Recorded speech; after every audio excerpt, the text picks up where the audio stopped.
Hey there, everyone. This is Dr. Gwen, and I am back today, right on schedule, and I have lost my voice. I wasn't yelling or screaming or anything, but I've lived in Florida for about 18 years, and I just came back from the conference, CEO Space International. Just an amazing place for entrepreneurs to be. And I'm just feeling very grateful and very thankful for having met all of these wonderful people and to learn all the wonderful things that I have learned meeting with all these entrepreneurs and people who want to make their lives better and people who want to grow their businesses. And I have a few reflections that I want to share with you today. As I was coming back home, some thoughts came to me about just life in general. And while I was at the conference, thank you for joining me. I really appreciate you being here. While I was at the conference, I had a few moments where I had to just really pause and deeply reflect introspectively. That is just to go inside and to really examine who I am. Why am I showing up here and how am I showing up the way I am? Hi, Jane. It is so wonderful to see you. Yes, I feel I'm living powerfully. And as you can hear, I've got a frog in my voice. So my voice is not all together there. And as I said, I wasn't screaming or yelling or anything. But I think having lived in Florida for 18 years, I remembered when I moved away to come to Maryland. One of the things, apart from the heat, you can see my hair. This is all humidity. I feel like I have a helmet on my head. But anyway, thanks for the lights. It was really good. And, the hair, it'll look better tomorrow. I'm not really worried about that. I'm just really glad that I can be here with you today. And as I was saying, one of the things before I left Florida 18 years ago, I always found that when August or September came around, my voice got like this. I don't know for what reason, but it just seemed to happen. And this was just all of a sudden this came on, and I'm not worried about it. I know it will be gone. I'm sounding a lot better today than I was yesterday, and I don't feel sick. And I don't have a fever, and my energy is not low or anything. But I think I'm in a very reflective state of mind, having come back from this conference this week. And there are a couple of people that I chatted with, about life in general and about me. And one particular person I spoke with, a gentleman, just gave me a lot of things to ponder, and he's a mentor type figure, mentoring very, very successful people in life. And so I thought I would just go up and have a chat with him and to find out this thing about intuition. I don't know if you have ever had intuitive insights about things, you get a deep gut sense about something and maybe you paid attention to it and maybe you didn't. Maybe you ignored it. And I did that. I remembered a lot in the past. I would get a lot of insights about things and I would just reason them away and just step completely outside of what my gut told me to do. And I always regretted it. I could tell you some stories that, in fact, when we were going to be moving from Florida to Maryland, what happened then was we were looking about building a house. And you're going to see how crazy I am. But I'm going to tell it anyway. It's all about vulnerability. I don't care. Yes, I don't care. So anyway, so we were going to be building this house and we secured a builder. My husband wasn't here at the time. He was in Florida. And I had already moved to Maryland because of the new position I had taken. So I found this builder and I found a model that I liked. My husband kind of trusts my judgment. I'm so grateful for that too.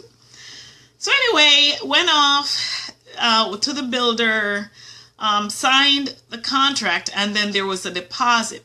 First, they didn't require a deposit up front because we were going to, it was almost like buying the lot and then them building the house. You go to the bank, you get the mortgage. The mortgage would be on the lot, and then they would build the house, and then you would take over the payments. So that was how the plan was going to go. So actually, I had signed the agreement. I gave them a deposit, a down payment. And the woman called me and she says, you know, Gwen, I was looking over the paperwork and there was something that we missed. So I'm going to need you to come back in to sign. And I thought, that's pretty odd. You know, my gut told me that this probably shouldn't be something I should be doing, right? So I thought in my mind, oh man, that house, it's so gorgeous. You know, I really want to have it. And I thought, well, I'm going to go and sign the paperwork this time. And if she calls me again about anything that's wrong, I know of a certainty that I need to back out of this contract. So I went and signed the contract. And the woman calls me again. There was something wrong.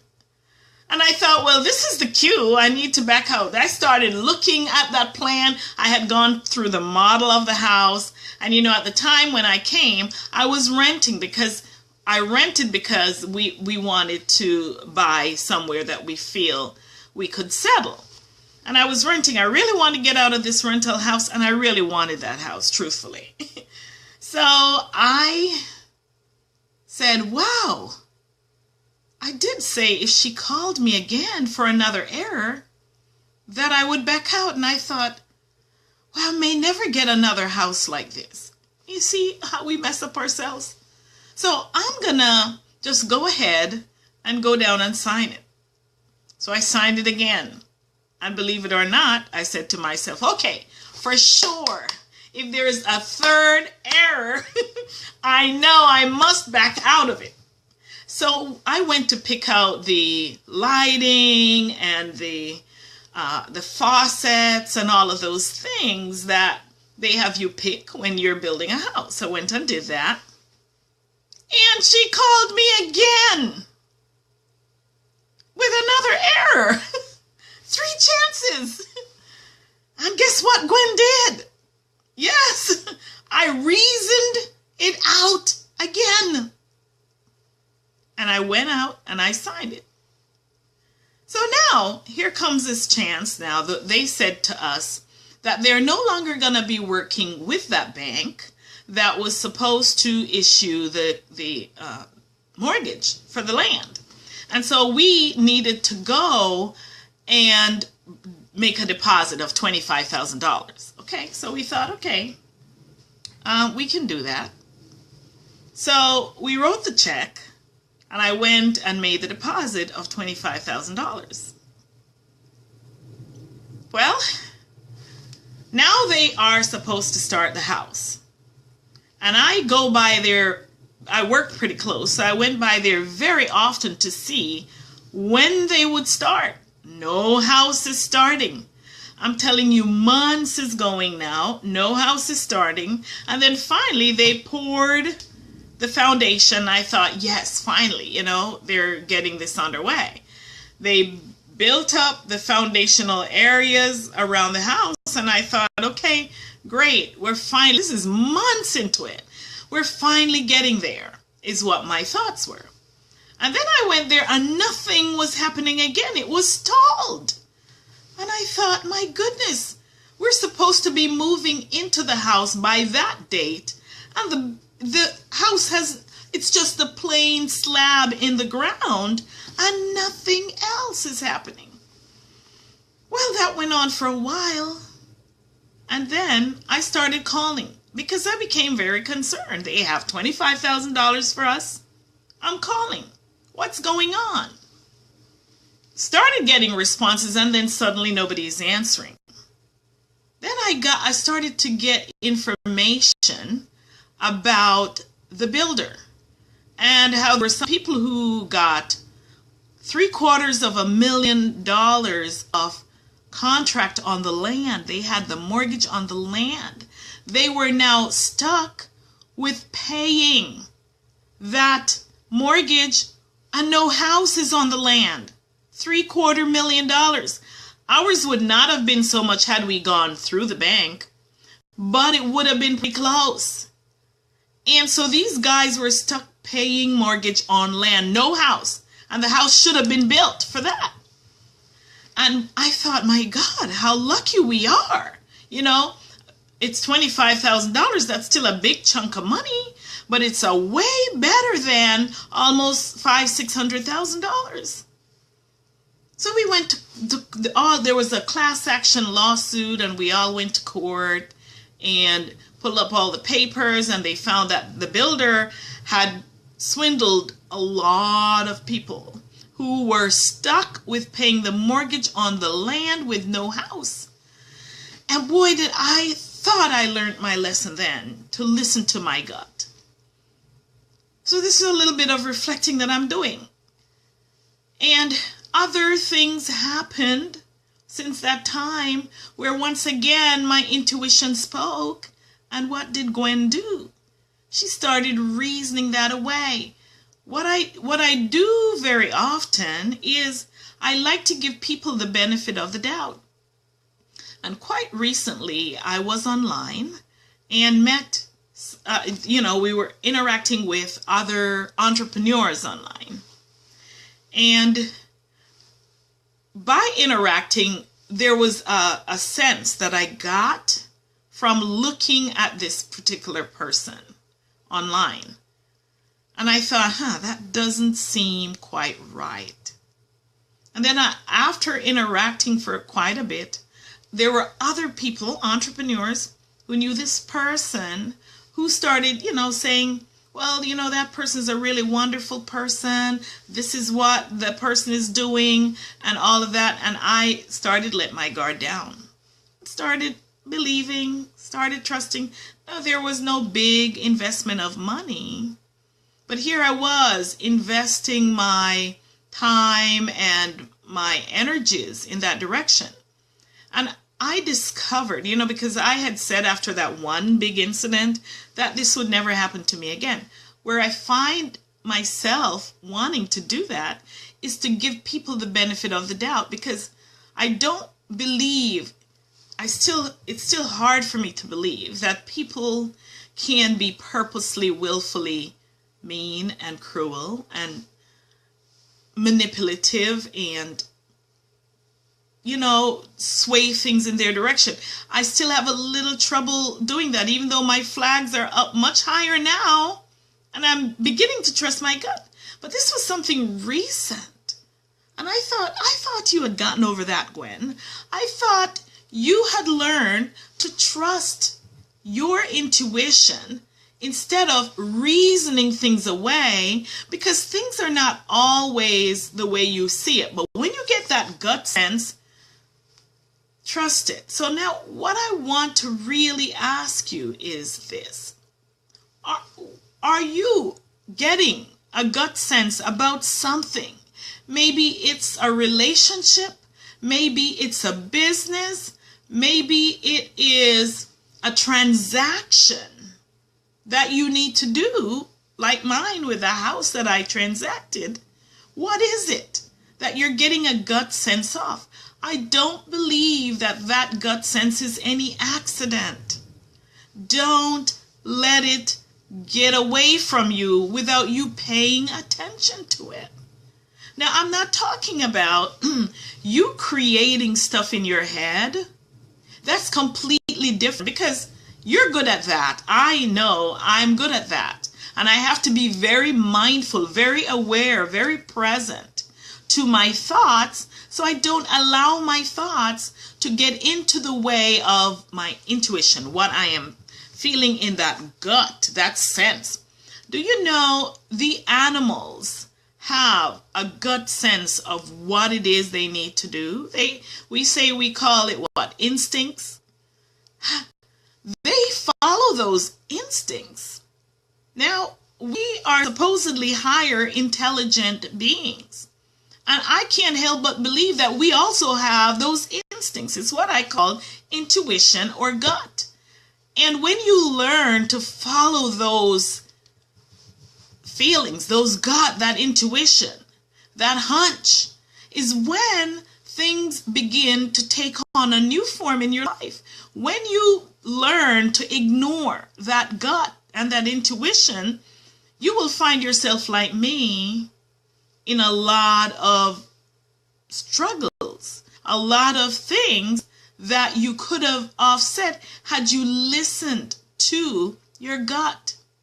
So I'm here to tell you today that whatever it is that you feel you're being prompted to listen to, stop and pay attention.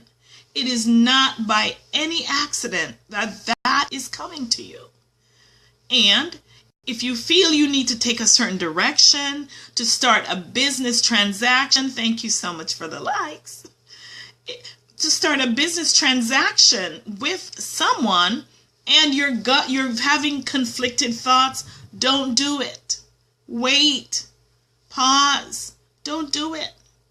That just was one story that I shared with you. And I can share with you a lot of stories. You would think I would have learned after that one, don't you? And I didn't. I'm going to be very transparent. I really did not. Because I like to reason things away.